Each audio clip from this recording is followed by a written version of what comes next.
D'aucuns reconnaissent que le président Touadéra a du pain sur la planche. Après avoir été élu démocratiquement président de la République en 2016, entre les deux tours de l'élection présidentielle. Après sa prestation de serment le 30 mars 2016, le président Faustin Archange Touadéra a pris le taureau par les cornes pour ramener la Centrafrique dans le concert des nations. Depuis l'accession à la magistrature suprême du président de la République, professeur Faustin Archange Touadéra, nous sommes confrontés à des difficultés au niveau de l'image de ce pays. Le chef d'État a compris que la tâche était immense. Immense, pourquoi? Parce que ce pays a défrayé la chronique à cause de plusieurs décennies de conflits militaro-politiques. Mais comme vous le savez, un pays où il y a des bruits de bottes, c'est un pays qui fait fuir les investisseurs. Patiemment, intelligemment, depuis que le président de la République est élu à la tête de ce pays, a pris son bâton de pèlerin. Le mathématicien a commencé à marquer des points sur le plan diplomatique en tissant des liens avec les pays amis de la RCA afin de signer des accords bilatéraux visant à développer son pays. Ces démarches ont permis non seulement à cette communauté internationale de comprendre les efforts entrepris par son gouvernement, les efforts dans le cadre de la quête de la paix et de la stabilité, aussi les efforts pour redonner à notre pays son image de Sud-Africaine qu'elle avait perdue depuis.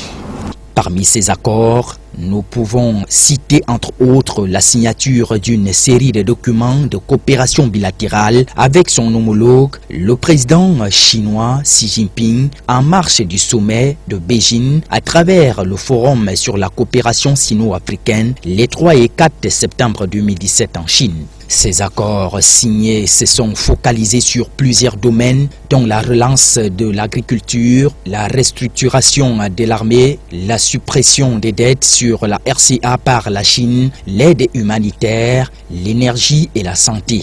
Un partenariat basé sur le principe de sincérité, d'égalité, d'amitié et de gagnant-gagnant. Ensuite, on peut évoquer la signature de l'accord de défense entre la RCA et la Russie à la fin de l'année 2018. Cet accord intervient environ 60 ans après le traité de coopération avec l'Union soviétique d'alors au temps du feu président David Dacko. Ceci permettra aux forces armées centrafricaines de bénéficier des formations dans le domaine du renseignement militaire et autres formations ainsi que leur dotation en équipement. Toujours dans le même élan, le numéro 1 centrafricain a aussi signé le 21 mars 2018 à Kigali au Rwanda un accord de libre-échange continental comme certains de ses pairs africains. Parmi les avancées notées par le FMI en République centrafricaine figure notamment la stabilisation de la croissance économique qui s'établit à 4%. Comment voulez-vous regagner confiance avec ces décennies de crise si vous ne rencontrez pas de par le monde ceux qui reçoivent des images parfois qui ne traduisent pas les vraies réalités de ce pays? Je peux vous donner les cas de beaucoup d'investisseurs qui sont arrivés ici, qu'on leur a interdit de venir dans ce pays. Mais dès qu'ils sont arrivés, ils sont surpris que l'image qu'on donne à ce pays n'est pas celle qui est véhiculée sur les réseaux sociaux.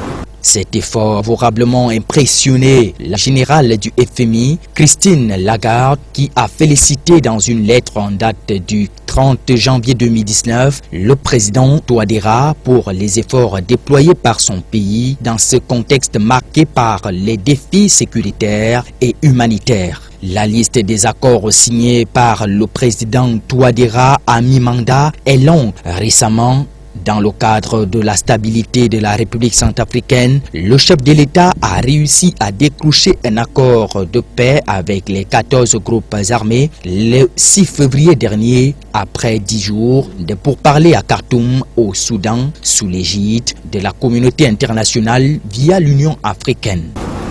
J'entends par-ci par-là un certain nombre de compatriotes spéculer sur les déplacements de son Excellence, M. le Président du chef de l'État, mais je tiens à vous dire